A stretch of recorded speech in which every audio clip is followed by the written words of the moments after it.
दोस्तों नमस्कार। कल तक न्यू वर्ल्ड ऑर्डर का जिक्र था और आज न्यू ट्रंप ऑर्डर का जिक्र है। ऐसा दुनिया में क्या हो चला है कि ट्रंप के सत्ता में आने के बाद अमेरिका कहीं ना कहीं अंतर्राष्ट्रीय कूटनीति के केंद्र में है और इन सब के बीच भारत या ट्रंप के साथ करीबी जब नरेंद्र मोदी की रही तो इस दौर में भारत खुद न्यू ट्रंप ऑर्डर में कहां पर है, क्योंकि न्यू ट्रंप ऑर्डर वाकई दुनिया के लिए बिल्कुल नई चीज हो चली है। जेलेंस्की यानी यूक्रेन से बात होती है तो ट्रंप एलन मस्क को बुला लेते हैं। ब्राजील में जहां पर G20 की बैठक कल से शुरू होने वाली और प्रधानमंत्री वहां कल शामिल होने वाले हैं, तो वहां के राष्ट्रपति लूला की पत्नी यानी फर्स्ट लेडी सीधे तौर पर एलन मस्क को निशाने पर लेती है और एलन मस्क भी प्रतिक्रिया देते हुए कहते हैं कि अगली बार आप चुनाव जीत नहीं पाएंगे। रूसी राष्ट्रपति पुतिन भी कहीं ना कहीं भरोसा जतला रहे हैं कि जो युद्ध चल रहा है उसे रोकने में सक्षम ट्रंप जरूर होंगे। ईरान के भीतर भी यही उम्मीद और आस हो चली है। अंतर्राष्ट्रीय बाजार में जबरदस्त उछाल है और इन सब के बीच अमेरिका के लिए भारत अब भी एक स्ट्रेटेजिक पॉइंट पे मौजूद है, यानी भारत की लोकेशन शायद अमेरिका के लिए उस दौर में सबसे महत्वपूर्ण है जब ट्रंप दो हाथ चीन से करने को तैयार हैं और खुले तौर पर चीन से आने वाले हर माल पर 60% टैरिफ बढ़ाने की निर्णय की दिशा में बढ़ चुके हैं। और उनके सलाहकार यह भी कह रहे हैं कि जो बीजिंग ने पेरू में बंदरगाह तैयार किया वहां से जो भी माल उस रास्ते होकर आएगा उन सभी पर 60% टैरिफ बढ़ा दिया जाए। इस बढ़ते हुए टैरिफ के दायरे में भारत भी आता है, लेकिन इस दौर में एक सवाल यह भी है, अमेरिका तो बहुत दूर की बात है, भारत अपने पड़ोसी देशों को लेकर अंतर्राष्ट्रीय कूटनीति के लिहाज से या विदेश नीति के लिहाज से कहां पर खड़ा है। क्योंकि पहली बार जब से बांग्लादेश अंतर्राष्ट्रीय मानचित्र पर उभर कर आया यानी 1971, उसके बाद 53 बरस के बाद पहली बार पाकिस्तान का एक कार्गो शिप बांग्लादेश सीधे पहुंचा। इससे पहले कोई रिश्ता सीधे तौर पर पाकिस्तान का बांग्लादेश के साथ था नहीं। जो भी मालों की आवाजाही होती थी वो या तो श्रीलंका या फिर मलेशिया के बंदरगाहों के जरिए होती थी, लेकिन पहली बार जिस लिहाज से पाकिस्तान बांग्लादेश में घुसा है उसमें एक सवाल तो मौजूद हो चला है कि भारत की अंतर्राष्ट्रीय कूटनीति इस दौर में खामोश क्यों है और इस बात को लगातार क्यों छुपाया जा रहा है कि पाकिस्तान बांग्लादेश में घुस रहा है। और कल तक बांग्लादेश के दो बड़े पोर्ट में से एक पोर्ट तो भारत को संभालने के लिए बांग्लादेश ने दिया था, वह भी भारत के हाथ से निकल चुका है। यानी भारत अपने पड़ोसियों की दिशा में कहीं ना कहीं चीन से प्रभावित तमाम देशों के बीच घिरा हुआ है और अंतर्राष्ट्रीय तौर पर ब्रिक्स की ताकत एक मजबूती के साथ उभरे, जिसमें सबसे प्रमुख स्तंभ के तौर पर चाइना की भी मौजूदगी है और इन सब के साथ ईरान की भी एंट्री हो चुकी है। भारत ने पाकिस्तान में उसकी एंट्री रोकी है और इन सब के बीच करेंसी की लड़ाई भी बड़ी हो चली है। तो कई सवाल एक साथ हर जहन में आ सकते हैं, तो क्यों नहीं आज इन मुद्दों को परख लीजिए। क्योंकि फिलहाल भारत के प्रधानमंत्री नाइजीरिया में है। 17 बरस के बाद कोई प्रधानमंत्री भारत का यानी मनमोहन सिंह के बाद नरेंद्र मोदी पहुंची है, जिन्हें वहां का सबसे बड़ा राष्ट्रीय सम्मान दिया गया है। लेकिन इन तमाम परिस्थितियों में एक खामोशी बहुत सारे सवालों को जन्म भी दे रही है और खास तौर से तब जब अंतर्राष्ट्रीय तौर पर भारत की मौजूदगी बाजार के तौर पर है या भारत के पास इस वक्त दुनिया को ऑफर करने के लिए कुछ भी नहीं है। खुद भारत की अपनी आर्थिक जरूरतें इतनी बड़ी है जहां उसे हर से समझौता करना पड़ेगा। चीन का माल चाहिए, रूस के साथ बेहतरीन पुराने संबंध चाहिए, इजराइल के साथ भी तकनीकी तौर पर जो भी आपसी व्यापार है वह भी चाहिए, ईरान के साथ सांस्कृतिक मिलन भी चाहिए और अमेरिका के साथ दूरी रख नहीं सकते हैं। यानी इस कूटनीति के बीच अगर पाकिस्तान बांग्लादेश में घुसता है और दूसरी तरफ नाइजीरिया में प्रधानमंत्री मोदी की मौजूदगी, वहां के तमाम अखबारों में बड़े बड़े विज्ञापनों के साथ प्रधानमंत्री मोदी की तस्वीर चस्पा होती हुई दिखाई देती है, तो एक सवाल तो उठ सकता है, क्या वाकई प्रधानमंत्री मोदी का प्रचार तंत्र अंतर्राष्ट्रीय तौर पर इतना मजबूत है? क्योंकि भारत की कई बड़ी कंपनियां पूरे दक्षिण अफ्रीका में मौजूद है, वो नाइजीरिया में भी मौजूद है, और वहां पर मौजूद वेदांता ग्रुप हो या फिर कोई दूसरा एयरटेल का ग्रुप हो, या वहां की जो कंपनियों की मौजूदगी है, अंबुजा वहां पर मौजूद है।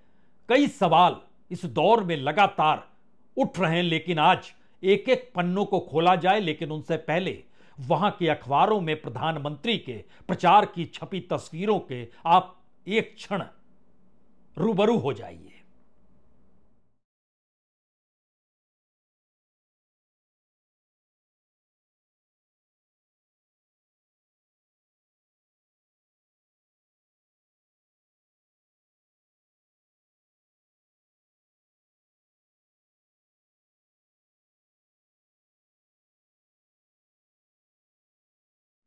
तो ये नाइजीरिया के अखबार हैं और प्रधानमंत्री इस वक्त नाइजीरिया में हैं।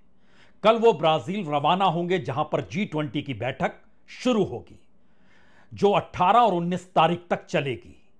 और इन सब के बीच जब जिक्र पाकिस्तान और बांग्लादेश का हो रहा है, तो यहां एक चीज और समझ लीजिए कि दोनों देश चीन के कर्ज में डूबे हुए हैं। दोनों देशों के साथ चीन के आर्थिक संबंध बहुत मजबूत हैं। भारत न्यू ट्रंप ऑर्डर के साथ कैसे खड़ा होता है, खास तौर से तब जब दुनिया यह मानकर चल रही है कि इस वक्त ट्रंप चीन को आड़े हाथों लेंगे, चीन पर निशाना साधेंगे, व्यापारिक संबंधों पर आंच पड़ेगी, दुनिया के भीतर बिजनेस के तौर तरीके बदल जाएंगे, और करेंसी को लेकर जो शोर ब्रिक्स से शुरू हुआ है, उसको लेकर अमेरिका बहुत तेजी और सक्रियता के साथ एक एग्रेसिव रुख अपनाएगा।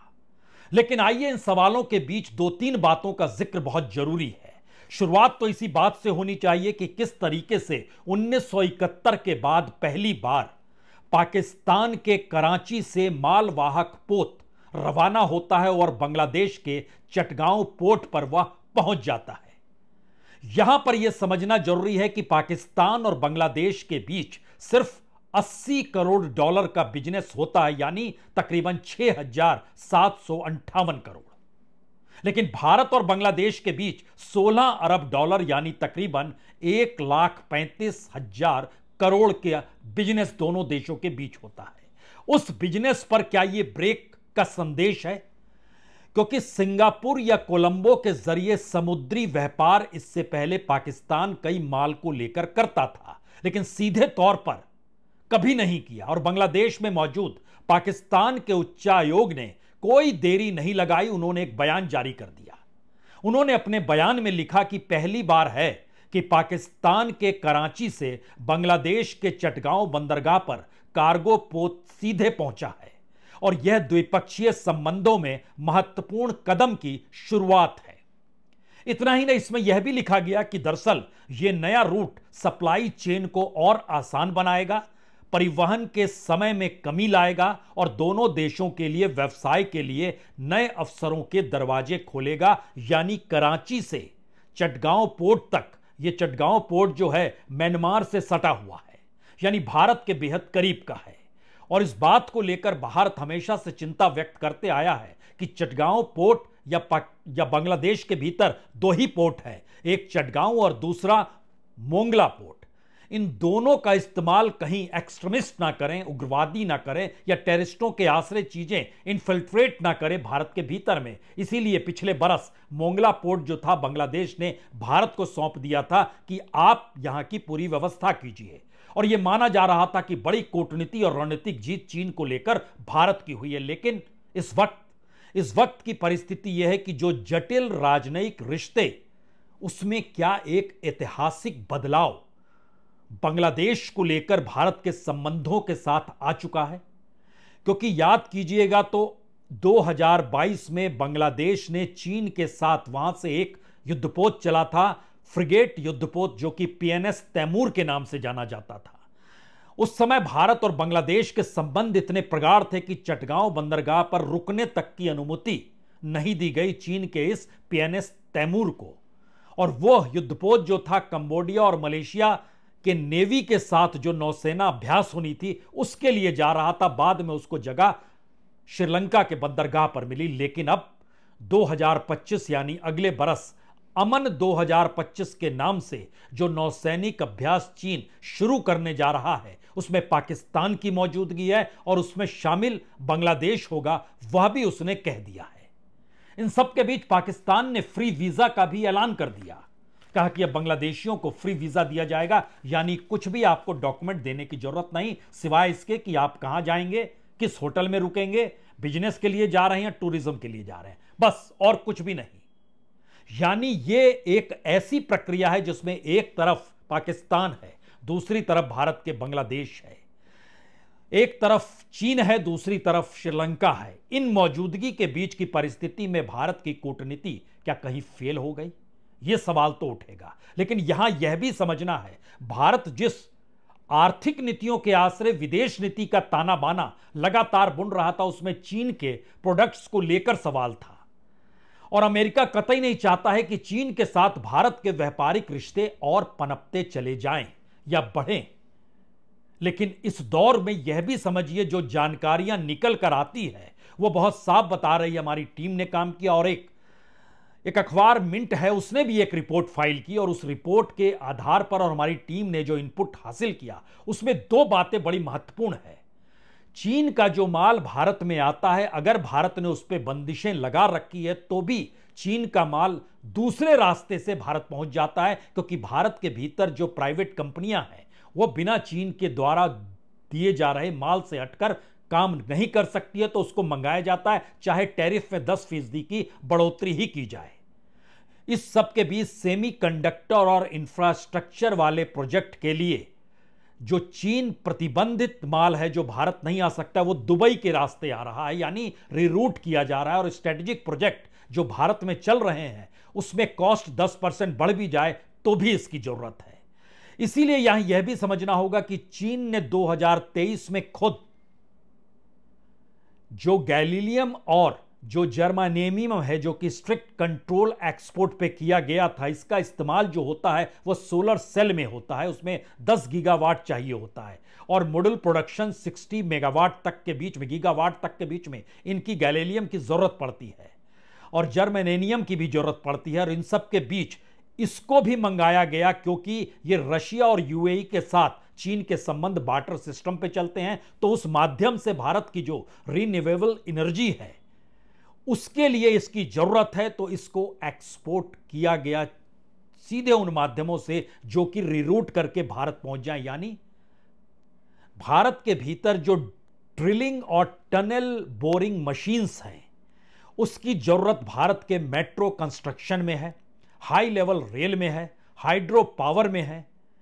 और खुद भारत के मंत्री पीयूष गोयल ने कहा था कि चीन ने इसको ब्लॉक किया हुआ है, इसीलिए वो जर्मनी से मंगा रहे हैं और उस पर भी चीन रोक लगा रहा है। लेकिन दिसंबर 23 के बाद जिस एक्सपोर्ट पे बैन लगा हुआ था, अगर वह भी अलग माध्यमों से आ रहा है, जैसे भारत की कंपनी है एफकॉन्स इंफ्रास्ट्रक्चर लिमिटेड, ये फ्लैगशिप कंपनी है, इंफ्रास्ट्रक्चर से जुड़ी हुई, शाहपुर जी पालोन जी ग्रुप से जुड़ी हुई कंपनी है, और उनकी तरफ से कोई प्रतिक्रिया इस रिपोर्ट के छपने के बाद आई नहीं। लेकिन उसने बहुत साफ तौर पर इस दौर में आया कि दरअसल चीन ने जो रोक लगाई वो पश्चिमी देशों से मंगाना मुश्किल है, तो ऑयल रिंग्स मशीनरी और ऑयल एक्सप्लोरेशन प्रोजेक्ट्स जो अंडमान निकोबार में चल रहा है वो उस रास्ते से आ रहा है। यानी भारत के भीतर इंफ्रास्ट्रक्चर प्रोजेक्ट का सवाल है, सोलर सेल्स का सवाल है, सेमीकंडक्टर्स की जरूरत है, कैपिटल गुड्स की जरूरत है, मशीनरी की जरूरत है। ये रास्ते, दुबई के रास्ते अगर भारत के भीतर आ रहा है तो ये लॉन्ग टर्म सॉल्यूशन तो नहीं है, लेकिन भारत की जरूरत है। तो इसके लिए भारत के पास क्या उपाय है? ये सवाल कहीं ना कहीं अमेरिका को शायद हो सकता है परेशान कर रहे हैं। और अमेरिका की जो पूरी न्यू ट्रंप ऑर्डर की परिस्थिति है, उसने एक मैसेज तो दे दिया है कि भारत अपने तौर पर लोकेशन के लिहाज से अमेरिका के लिए महत्वपूर्ण है, क्योंकि जो स्ट्रेटेजिक इंपॉर्टेंस भारत की है उसमें आप ध्यान दीजिए तो इंडो पैसिफिक पर वो भारत, अमेरिका चाहता है कि कंट्रोल हो, और बिना भारत के वो संभव है नहीं। लेकिन इसके बाद एक दूसरा बड़ा सवाल भारत की कूटनीति या विदेश नीति को लेकर है। क्या भारत के पास ऑफर करने के लिए दुनिया के सामने अपनी पॉपुलेशन तो नहीं हो गई है? यानी भारत की जनसंख्या, जहां बेरोजगारों की फौज है, कोई जॉब नहीं बच पा रहा है, कोई क्वालिफिकेशन ना हो, क्योंकि यह सवाल युद्धरत देशों के बीच भारत के लोगों के जाने से उभर कर आया है, खासतौर से इजराइल। इजराइल में भारत के लगभग 20,000 लोगों की मौजूदगी है और वह भी युद्ध के दौर में है। और यह भी समझना होगा कि इजराइल के भीतर जो भारतीय जा रहे हैं, इससे पहले रोजगार की तलाश में भारतीय दुनिया भर में गए हैं, लेकिन यह पहली बार है कि इजराइल को जरूरत अपने यहां उस कामों को लेकर पड़ी जो काम पहले कर रहे थे इजरायली, वह युद्ध में चले गए। तो फिर नेशनल स्किल डेवलपमेंट कॉरपोरेशन जो गवर्नमेंट ऑफ इंडिया का है, उसने अपने तौर पर अलग अलग वर्कर्स को एग्जामिन करना शुरू किया और उनको एक्सपोर्ट करना शुरू किया। इजराइल तक गए, रशिया भी गए थे, रशिया से 80 लोग वापस आए, 20 लोग और हैं वहां पर। लेकिन जानकारी जो दूसरे माध्यमों से आती है उसमें कहा जाता है कि लगभग 800 लोगों की मौजूदगी वहां पर भी है, रशिया में भी, यानी युद्ध में सहायक के तौर पर।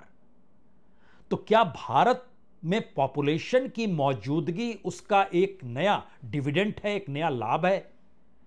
क्योंकि खुद भारत सरकार जो स्किल डेवलपमेंट कॉरपोरेशन है उसके जरिए अगर दिसंबर और मार्च के बीच देखें तो उसने स्किल टेस्ट लिया, 16,832 कैंडिडेट आए, उसमें से 10,039 लोग पास हुए, उनको इजराइल भेज दिया गया। और उसके बाद अप्रैल से मई के बीच में 6,000 लोगों को और भेजा गया। अब यहां पर यह समझने की जरूरत है क्या भारत की मौजूदगी जो ब्रेन ड्रेन के तौर पर हम अपने बेहतरीन छात्रों को देश में रोक नहीं पा रहे हैं, यहां तक कि आईआईटी पास करने वाले बच्चे भी विदेश चले जा रहे हैं और दूसरी तरफ लेबर के तौर पर युद्धरत देशों में भारत के लोग जा रहे हैं। इजराइल के भीतर उनको जो रकम मिलती है, जो वेतन मिलता है, वो बताया गया 1,92,000 प्रति महीने मिलती है उनको। उसके अलावे बोनस देंगे 16,515 रुपए का, मेडिकल इंश्योरेंस भी दिया जाएगा, एकोमोडेशन रहने की व्यवस्था भी कर दी जाएगी। तो इतनी बड़ी तादाद में लोग चले गए और अभी भी उस पूरी प्रक्रिया के भीतर 30,000 लोग और जाने को तैयार हैं।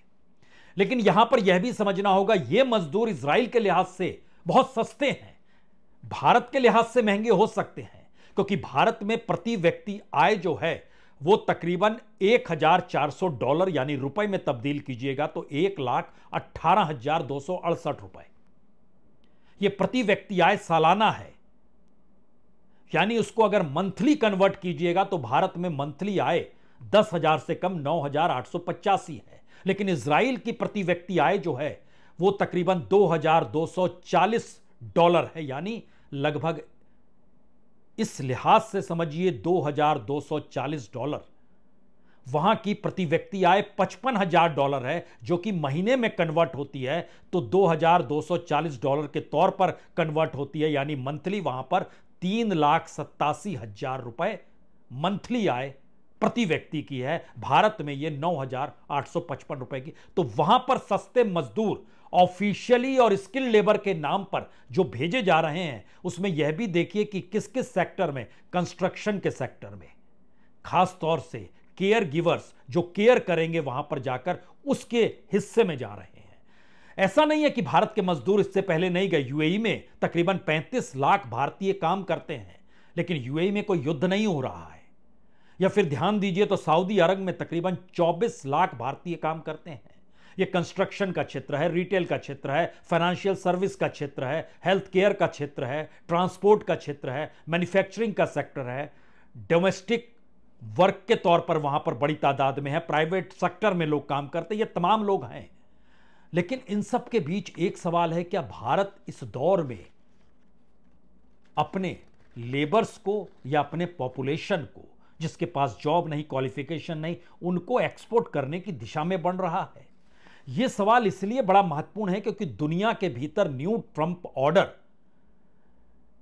जिस लिहाज से एलन मस्क को साथ लेकर वो बात करते हैं जेलेंस्की के साथ, और अंतर्राष्ट्रीय तौर पर अब हर देश को समझ में आ चुका है, तो क्या यह एक बिल्कुल ऐसे ऑर्डर में है जिसमें मोदी और अडानी या अंबानी ये चीजें मायने नहीं रखेंगी? अब ये ओल्ड गार्ड हो चुके हैं या इनका ओल्ड एरा हो चुका है, बिल्कुल नए स्टाइल में चीजें डेवलप हो रही है। एक वक्त सोवियत रूस में हुआ करता था, इस तरीके से उनको आगे, वो मिखाइल गोरबाचोव को याद कीजिएगा, या फिर उस दौर में याद कीजिएगा, बोरिस याल्त्सिन को याद कीजिए। उस दौर में जो लोग धनाढ्य होते थे, सत्ता उनके साथ रहती थी और वो सत्ता को मदद करते थे। उसको ओलिगार्शियस कहते थे, ओलिगार्शियस ऑफ ओल्ड एरा है ये। तो क्या मौजूदा वक्त में भारत की राजनीति, कूटनीति, विदेश नीति और अर्थनीति, ये सारी चीजें मुश्किल हालात में हैं? ये सारे सवाल इसलिए बड़े महत्वपूर्ण हो चले हैं क्योंकि जब आप अंतर्राष्ट्रीय कूटनीति को साधने के लिए इकोनॉमी को महत्व देते हैं और इकोनॉमिक परिस्थितियों में दो बड़े देश या दो बड़े राजनीतिक और कूटनीतिक तौर पर महत्वपूर्ण देशों के बीच टकराव में आप बैलेंस भी बनाना चाहते हैं और किसी के साथ खड़े होकर अपनी जरूरतों को भी पूरा करना चाहते हैं, तो अगला सवाल यह भी होगा कि क्या वाकई न्यू वर्ल्ड ऑर्डर, जो न्यू ट्रंप ऑर्डर में तब्दील होकर अब सामने खड़ा है, उसमें भारत कहां पर है? और खास तौर से भारत के तमाम पड़ोसियों को अगर आप परखना शुरू करेंगे तो उसमें वो मालदीव हो, उसमें श्रीलंका हो, उसमें अब बांग्लादेश हो, उसमें पाकिस्तान हो, उसमें म्यांमार हो, उसमें नेपाल हो, सभी देशों का इंक्लिनेशन यानी करीबी या झुकाव चीन के साथ है और अमेरिका चीन के खिलाफ है। अमेरिका क्या इस दौर में रशिया को मैनेज करेगा? रशिया क्या चीन से हटकर एक नई कूटनीति के आश्रय अमेरिका के करीब चला जाएगा? ये सारे सवाल हैं, लेकिन इन सब के बीच भारत की अपनी इकोनॉमी कैसी डामाडोल है, इसका एक परीक्षण तो इस बात से हो जाता है कि जो डॉलर के मुकाबले रुपए की वैल्यू कम हुई है, उसमें अक्टूबर के महीने में, सिर्फ अक्टूबर के महीने में लीजिए तो भारत ने जो एक्सपोर्ट किया वह 3,31,000 का किया, लेकिन भारत ने जो इंपोर्ट किया वह 5,60,000 करोड़ का किया। यानी 3,31,000 करोड़ और 5,60,000 करोड़, यानी भारत का व्यापारिक घाटा 2,31,000 करोड़ से ज्यादा का है।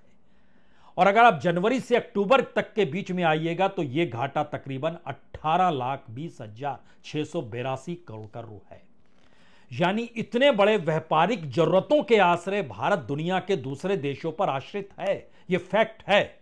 और भारत के भीतर मजदूर जो हैं उसके लिए हम कुछ खड़ा या क्रिएट नहीं कर पाए, हम उसको बाहर एक्सपोर्ट कर रहे हैं दुनिया के उन देशों में जहां पर युद्ध चल रहा है। यह बिल्कुल एक नई परिस्थिति है, लेकिन बड़ा राजनीतिक और कूटनीतिक और विदेश नीति का परिवर्तन तो यह है कि अब 50, 51, 52 साल के बाद पाकिस्तान की एंट्री बांग्लादेश में हो गई है। और अगला सवाल यह भी है कि जब स्टार लिंक को लेकर एलन मस्क इंडिया में जब उनकी एंट्री होगी तो फिर वो अंबानी से टकराएंगे जिस जियो के साथ प्रधानमंत्री मोदी खड़े हैं, लेकिन वह रोक नहीं पाएंगे एलन मस्क को भी। यह नजर अब आने लगा है। और यह भी सवाल उसके साथ जुड़ चला है कि अगर जिन हाथों में इंटरनेट होगा उन हाथों के जरिए क्या धीरे धीरे डिजिटल इकोनॉमी की एंट्री होगी, जो अब डिजिटल करेंसी के तौर पर क्रिप्टो करेंसी जानी जाती है। तो दुनिया को चलाने वाली बड़ी ताकतें इस दौर में क्या ट्रंप के साथ क्रिप्टो करेंसी को लेकर खड़ी है और एलन मस्क स्टारलिंक के आश्रय और भारत के सहयोग के साथ अंतरिक्ष में पहल भी हो रही है। ये सारे मैसेजेस आने वाले वक्त के हैं, लेकिन मौजूदा वक्त में तो समझना सिर्फ इतना है कि खामोशी पाकिस्तान के बांग्लादेश में घुसने को लेकर क्यों बरती जा रही है। बहुत बहुत शुक्रिया, बहुत बहुत शुक्रिया।